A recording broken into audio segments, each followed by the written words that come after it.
Welcome back. My name is Sophie Thompson, an agricultural graduate at Dunbia. Today on our Farm Green webinar series, we are pleased to welcome Isabelle England from Trouw Nutrition GB. Isabelle is a ruminant nutritionist specialising in forage optimisation and mineral strategies. She plays a key role in supporting livestock nutrition by working to maximise forage potential through grass quality monitoring. As sustainability is no longer an unfamiliar topic of conversation, we should all now have awareness of our need to support future generations. Here at Dunbia, we are committed to optimising our supply chain efficiency, in particular supporting you, our suppliers, by sharing expert knowledge on best practices for economical yet sustainable meat production. Today, Isabelle is going to help us understand the importance of optimising forage with a focus on pre-cut management and grazing performance. Well-managed grassland is one of the most valued assets to a farm, providing the cheapest feed year-round, either as grazed grass or as silage. At the current input prices and tightened margins, a focus on maximising our grass potential could greatly help to improve our feed efficiency, offset feed costs, and then recover profits in a sustainable way. On that note, I will now happily hand over to Isabelle to share her expertise. Thank you for taking the time, Sophie and Dunbia, for this webinar. My name is Isabelle England and I'm a ruminant nutritionist at Trouw Nutrition GB. For this webinar, we're going to explore how we can maximise our forage utilisation with reference to pre-cut testing and also grazed grass. We're going to begin by looking at what grass has been doing so far this year before we go into the what, why and when of pre-cut testing. For grazing, we're going to look to explore making the most of grazed grass, but also what might actually be stopping animals in terms of expectations. The reality is this year is that average grass growth rates have actually been pretty good. So when we compare it to the 6-year average or the red line that you can see on the graph. You can also see here that the blue line represents 2023, while the green line represents last year. What I do just want to highlight to you is that the variability year on year, so while looking back on what happened last year, while it is really interesting, it doesn't actually mean we're going to see a similar scenario this year. We know that last year a lot of regions struggled with grass availability, particularly those that were down south, and yet more northerly regions actually highlighted that they had a quite good year for grass growth. What I really want to show you as well is that the profitability of our grass-based systems is not only dependent on how much grass is grown, but also how much grass is actually utilised. And by utilised, what I mean is that the amount of grass that is actually consumed by the animal and used to produce products like meat or milk. If we can maximise our grass utilisation, then we're ultimately going to increase our efficiency. And this is ultimately the key driver of our profitability. And a nice way to look at the principle of improving homegrown grass utilisation can be based on looking at this light blue feeding curve. Of course, this is all dependent on the system and it can vary between farms, but we all know that at certain times of the year, we have a greater demand for forage than we do supply, or vice versa. The key here is just to manage those situations. So where having the best quality forage you can actually make is going to make life much easier and likely more profitable. So we're going to move our focus onto specifically pre-cut analysis for a little while.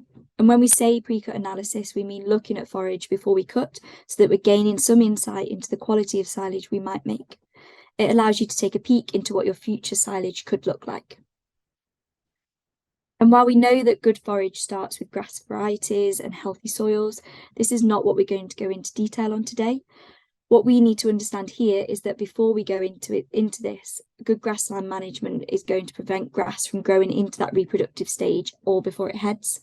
We want to optimise the amount of heading so that the nutrient content, such as digestibility or energy, is going to be correct for the livestock. What I want to make really clear is that the time at which you cut has a huge impact on the quality of your silage, and almost more than any other aspect that you actually have control of at that time. So essentially, a pre-cut analysis allows you to make informed decisions on your cutting date, and we're going to get into why that is so important in a moment. But what it also does is allows you to make management decisions and tweaks to the quality of your silage. So it allows you to question how well it's going to ferment. Do you think there will be enough energy? What about the protein? And it just brings that focus back to a silage making technique. After all, we all know that our forage can form up to 50% of the dry matter intake of our cattle. And this is what a pre-cut report looks like. So on here, we've got dry matter, protein, NDF, sugars, and free nitrates. It's important for me to note here, though, that this is going to come through your feed advisor, and they'll actually guide you through the results. But it's always a good idea just to have your own understanding, as then you know what's best for your farm. We're going to come back to this report at the end to analyse if we think it's a good report or if it's ready to cut or not. Now, for NDF, what I really wanted to highlight is that our target is to always be around 40% dry matter. And we aim for this value so that our crop is really well formed, so that it's got the highest nutrient quality, it's not overly mature or too lignified, because when things get too lignified, they become less digestible and they also become a bit more bulky. So cutting purely based on bulk can often mean that you're compromising on quality. So you can see here that in 2016, if you classically cut on the 1st of May, because that's the date maybe that you've always gone on, you would potentially be missing out on 1.2 megajoules of energy versus if you had utilised a pre-cut analysis and maybe waited another week. Similarly, if you typically cut around the 15th of May, you can see that we've got a huge variation in the NDF content from 2016 to 2017. This is ultimately going to have impacted on the total value of that silage. What you'll also be able to see here is that NDF content consistently rises between 6 to 7% over a 2-week period. So if you're monitoring your grass regularly, you're going to be able to pick up on this and the signs of that. And if we just come back to that roughly 1 megajoule of energy difference in those silages, here I can show you what the implications of this might be on how your silage then feeds out. We can see here that if you've got a poor ME silage of maybe 9.5, you're going to require an additional 5.5 kilos of, say, maybe a 12 ME concentrate to meet the requirements for a 400 kilo steer that's looking to gain 1 kilo per day. That equals £1.52 per kilo of gain. Whereas if you were feeding an excellent ME silage of, say, 11.5, they will only require an additional 1.5 kilos of concentrate per day, and that's going to cost an additional £1.11 per kilo of gain for that same animal. So you can see the differences there in the cost per kilo of gain. What it's also worth noting is that concentrate feeds often have a much higher carbon footprint versus just feeding a forage. So by reducing the required amount of concentrate, because you've got a better quality silage, means you're going in a good step in the sustainability direction. As for what typically happens in terms of NDF, this graph actually shows you what happened during a period of this year. So we could see on that final week there, it increased to 43.8% dry matter, which is still above that target of 40% dry matter. However, the variation that we see indicated that some fields were actually at optimum NDF levels for cutting. But we do see a really large range in NDF levels. So we might see from 36.8 to almost above 52% dry matter, further highlighting the need just for those individual farms to analyse so that you can really understand your grass and what's happening on your farm to enable you to cut for that optimal silage quality. And just really to reiterate, a high NDF grass or going for bulk risks lower energy first cuts. And that's just why regular testing becomes important, just to make sure you're cutting at the correct time versus those standard dates that maybe we're used to. Also on that report that I showed you at the start were sugars and nitrates. So sugars essentially act as the energy source for bacteria in the ensiling process. When we don't have enough lactic acid bacteria, when the bacteria is essentially not going to grow at a rate high enough for a rapid drop in pH. That essentially means then that the pH will increase, leading to a spoiled silage.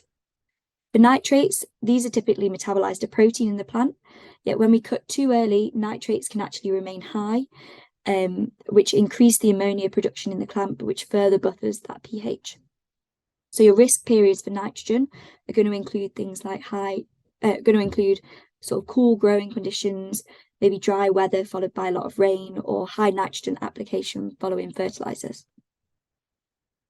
And just to highlight the targets that have come up on the screen now, we want to aim for greater than 15% dry matter sugar. With anything lower, we need to start to consider using an additive. While for nitrates, anything below 1,000 milligrams per kilogram is considered good. If you're higher than this, then a good rule of thumb is that nitrate levels are going to fall by around 500 milligrams per kilo fresh weight a day.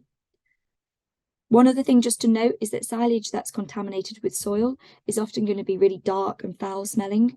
And in most cases, that's going to be due to protein degradation and this production of that butyric acid by spoilage from other organisms such as Clostridia. So this can just be another factor to remember when it comes to that poor fermentation. It's also really important to know what these levels are prior to cutting, as that can just improve the efficiency of your clamp. So even in well-managed clamps, fermentation losses can be between 12 to 15%, and even more with a poor clamp. So if you know when to cut, you're going to limit these losses, and that's ultimately going to end up with you having more forage available to feed, which limits that need for concentrate supplementation. And just coming back to this analysis then, we can see here that we've got a good level of nitrates below 1,000 milligrams per kilogram, although our sugars are creeping towards that danger zone of being below 10% dry matter for sugars. NDF maybe does look a little high, so it could be worth waiting for that to creep up a little more. But despite this, with the use of an additive, probably for stable fermentation, this pre-cut analysis would be classified as suitable for cutting, and we do just pop that on the report on the bottom left. So overall, using a pre-cut analysis means that you have the control over your silage. It's something that eyeballing a field prior to cutting does not give you. It's giving you that confidence in your decisions rather than just using a date you've always used. And in the past, maybe that could have actually been detrimental to your silage quality. We know that if we've got a better quality silage, we can not only feed less of it to meet those performance requirements, but we reduce our reliance on those costly and less sustainable supplementary feeds. So undertaking a pre-cut test means you can time any decisions on grass sample results. And with regular pre-cut testing, the data will literally tell you when to make those cuts. It gives you that early confidence in the quality of your grass. And once you have that quality silage, you can then go on to make those more efficient decisions related to health and performance. And the next part of this talk was just to look at a few things related to grazing. And I think one of the biggest things to remember when it comes to what is in front of animals is that averages are great in terms of grass quality, but it varies so considerably from region to region, farm to farm, field to field. And when we apply that same knowledge to all of the nutrient qualities, we just need to be a little bit mindful that we need to be monitoring our own farms. So this table here is actually just an example of a week from this year, and we can see that the growth rates were doing really well regionally, and they were actually quite close to a good 6-year average. But in the same way we look at that pre-cut quality or look at the quantity of grass, you can actually look towards the quality of your grazed grass and what the immediate return of that might actually be. So here at Trouw Nutrition, we do monitor grass weekly across the country for both that quality and quantity. And what I just wanted to point out here was that trends relating to ME and protein at grass are often a little more variable than what we may have worked with last year or previous years. But understanding how your grass is going to change in terms of ME, so we can see here, like with week 17, we had that big spike in ME, so less supplementary feed would have needed to have been fed. In terms of protein, as we go through the year, we often start with relatively good protein levels. So the beginning of the season, they're normally quite high, but then this tends to fall towards the mid-season before rising again later on in time with those flushes of grass growth. And if we just focus in on the ME of grazed grass a little bit more closely, what we can do is where we use the weekly average of fresh grass ME and an estimate of the potential daily live weight gain from grazing, we can then calculate what is required to meet or satisfy daily drive matter intake requirements. So using published data of the energy requirements for growth and assuming a dry matter intake of 2% of live weight, an estimate of extra concentrate supplementation that might be required to meet targets of say 0.8, 1.2 kilos daily live weight gain can be calculated.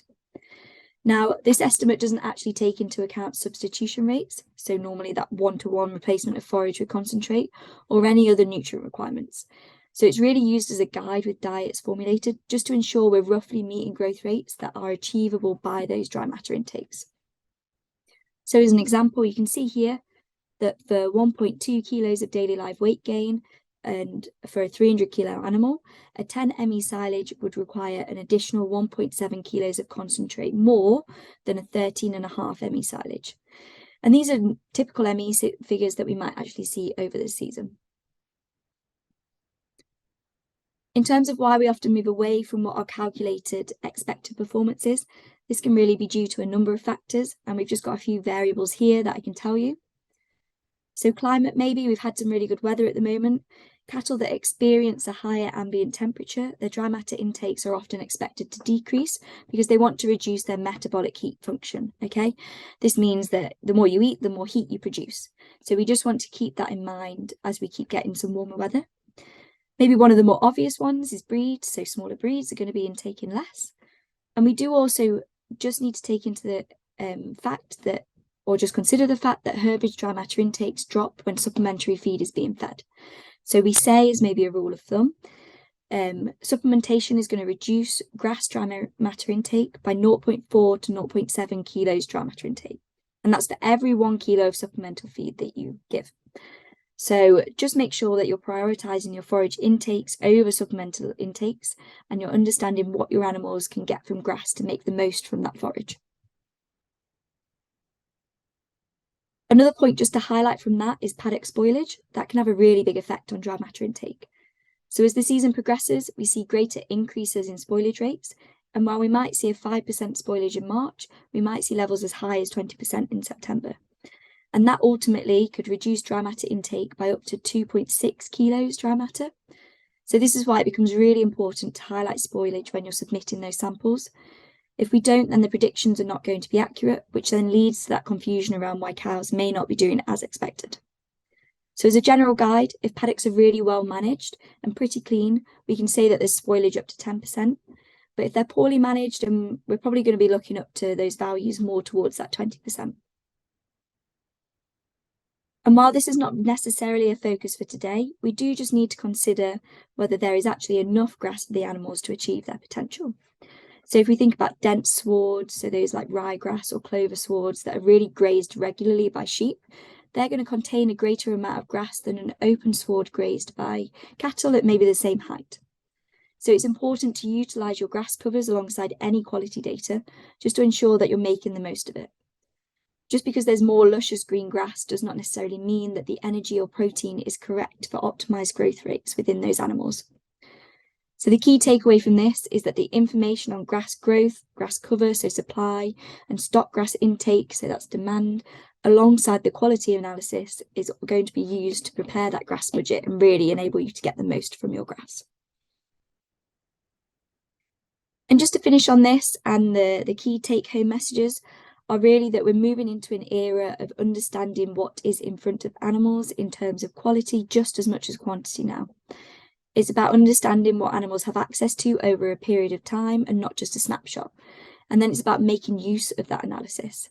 If you've got a good ME, then incorporate that knowledge into your rationing to reduce reliance on those supplementary feeds and also the costs that are actually associated with them. If you've got a poor ME, then manage your expectations from that forage and complement the analysis with those suitable feeds. Thank you for listening, and I hope you found today useful, and thank you for your time.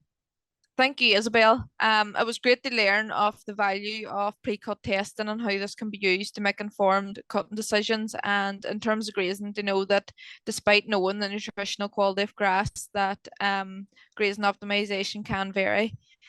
We hope that this information provides you all with the knowledge and confidence to review and improve your forage utilisation for a more robust future.